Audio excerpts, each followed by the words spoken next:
Good evening, YouTube. You guys are now watching another segment of the Cali Effect. Due to the high in demand that this is, and the inability to make a video right now, just because I'm in college and I gotta finish some other stuff and so much stuff to do, we're gonna be going over the Dual Terminal series yet again. For those who you don't know, the Dual Terminal series, or the story of Arc-Line, is where I go over a story of cards, and it'll be very interesting. If you guys would like to see the first part of the Dual Terminal, then just go ahead and click on the link below. But let's get to the second part. Now, this is Dual Terminal, file number 2, Dual Terminal History, New War. The storm of conflicts arises on a new stage, and Vylon descends. A new story in Dual Terminal begins. As four tribes endlessly quarrel with one another, the armies of light and darkness appear before them. As these tribes fight each other for their own reasons, they are inevitably dragged into a battle between light and darkness. Now, as the Lavels continue the attack, the Gem tribe decides to finally resist those foes to the bitter end. But minister struggle, the Vylon descend from the heavens. Now, who is the Gem tribe? Is that Gem Knights? Sweet.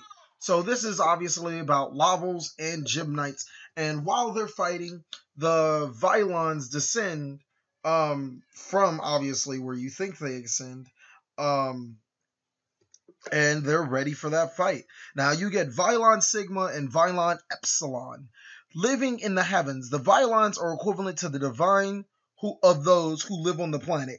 While they are normally watchers, following the events on the surface, they finally begin to intervene when they can no longer let increasingly brutal conflicts there go on. Relationships intervention towards the Gem Knight and the Laval. I'm sorry. So I guess the Lavels are good, quote unquote, and they really just don't like the four tribes fighting. And specifically, Sigma and Epsilon did not like Gem Knights and Lavels fighting, which, I mean, I guess I can kind of understand that. If you're a watcher over a whole planet and everybody in the planet's fighting, you probably would want to come down and be like, hey, stop. Don't do that. You don't do those. And so the Earth Gem Knight Ruby, Knights of the Earth itself, clad in the power of gems, the value of chivalry above all else, and despite pointless fights with the constant onslaught attacks from the Laval diminishing the numbers, they stand up to defend their friends and allies. So I guess that the Gem Knights are the good of the two Lavels and Gem Knight monsters, and they really didn't want to fight. They felt that the fights weren't necessary, but since the Lavels just kept attacking them, we're like, well, we can't really do anything. We have to fight back. And so the Fire Laval, Laval the Greater, the Laval live in a Laval zone where the blazing woodlands grow. They are people obsessed with fighting from birth, who exist nothing but fighting. As a result, they start conflicts with the Gem tribe for the sake of fighting. Okay.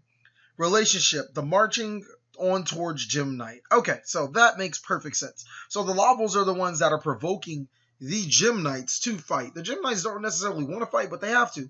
The Lavels are born to fight. That's all they do. So they're gonna fight. Okay, makes perfect sense. Now, you have the Gishki tribe, possessing the same power as the Ice Barrier. They're an impetuous group that use the Aqua Mirror to conduct ancient wicked rituals, seeking the vast resources of the Mist Valley. Marches, they have begun invading the land of the Gusto.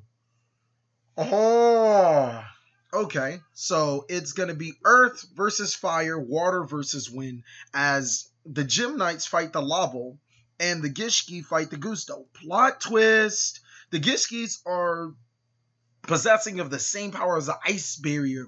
So I can assume that they are some type of descendant of the Ice Barrier, some relationship, while the Gustos more than likely favor the Mist Valley, since, you know, the Gishkis are invading the Mist Valley where the Gustos live. So the Gustos just might be some type of descendants of the Mist Valley as well.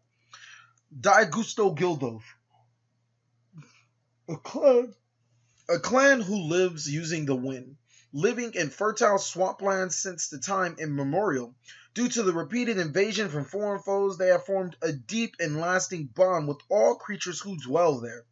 And the families of each of each side is still arm in arm to protect the land they call home for generations. So the Gustos just get tired of being attacked. And not necessarily the monster underneath is the Gusto, it's the monster itself. The monster underneath, from what I believe, is the familiar of the Gusto. So Gustos are actually really an interesting type to look into because of that. Good. Every single familiar has been printed as a card, and then I'm pretty sure every Gusto has been printed as a card. Well, not every single familiar. I actually said that on Underrated Monday, that Pelissa has not had a familiar printed, but in retrospect, in the Dual Terminal series, every single one has been printed. Now, the Dark Steelswarm. Steelswarm Girastag and Steelswarm Katastag. Demons that have been cast and locked away in the abyss when they lost a battle over rulership of the world with the Vylon in ancient times. When the seal was broken due to the conflicts on the surface, they began to march all over the planet in an attempt to regain their power. Relationship. Intruding the Gusto and the Gishki. So, the Vylons actually were taking care of the Gymnites and Fire Lobbles, and while that's not too bad, you get the Steelswarm, which are very evil, attacking the Gusto and the Gishki, so that's not too good. Darkness enshrouds water and wind. The Gusto and the Gishkis have fight over and over countless times, but while the two clash, the Steelswarm appear before them. They began to ravage and devour everything in their sight. The threat of darkness covers the whole continent. The four tribes have found themselves invaded and pillaged by the Steelswarm. Under the wing of Vylon, they enter the temporary truce and fight back. Whoa. So wait, the Steelswarm and the Vylon are working together? What? That's crazy. I didn't even know that.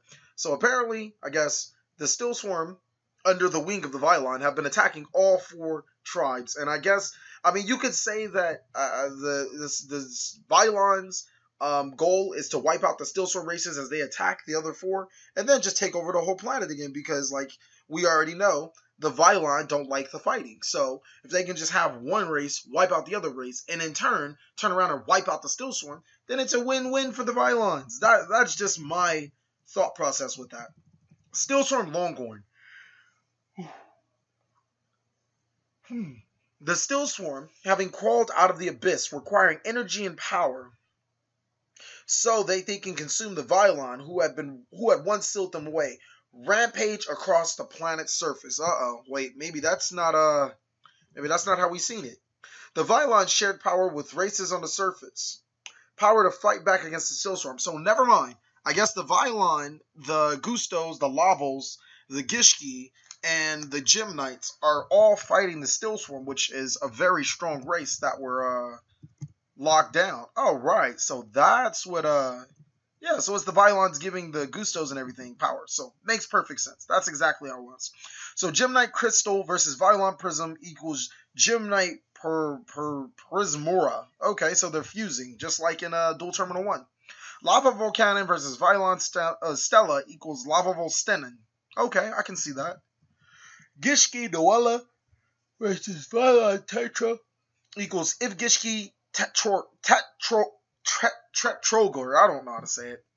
Ree's Whirlwind of Diagusto versus Vylon Spear equals Diagusto Sprees. Okay, so the Vylon have begun fusing with all four tribes to make the tribes stronger to fight against the Steelswarm, because Steelswarm are just yellow swag. A direct showdown between light and darkness. Those who lose will be eaten. Against the extreme situation, the tribes continue to fight fiercely against the Steelswarm. When it appeared everything above the surface exhausted from the battle, it will be consumed by Steelswarm Hercules. Vylon Omega descended from the heavens. So Steelswarm Hercules, which I believe is the strongest of the Steelswarm monsters, just continue to eat everything in its way. YOLO swag, just consume everything and nothing can stop it. Shockwaves backed by anger destroy everything around as Steelswarm Hercules consumes all who cover before him.